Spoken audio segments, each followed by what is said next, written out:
Hi, I'm Jeff Swear. I'm the welding and fabrication teacher here at the Upper Bucks County Technical School, and you're standing basically in the middle of our welding shop. What we do here is primarily cover welding, fabrication, most of the basics, entry-level skills for students 9 through 12 from all the different sending districts, Palisades, Penridge, and of course Quakertown.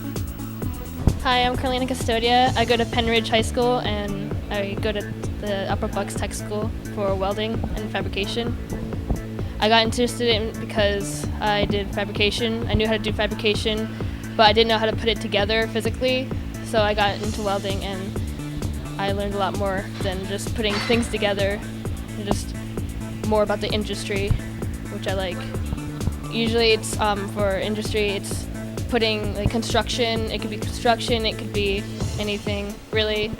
Ironworking, you could work on cars, but that's not in the industry. That's a different thing. You could work in like in military. They have a welding program you could do.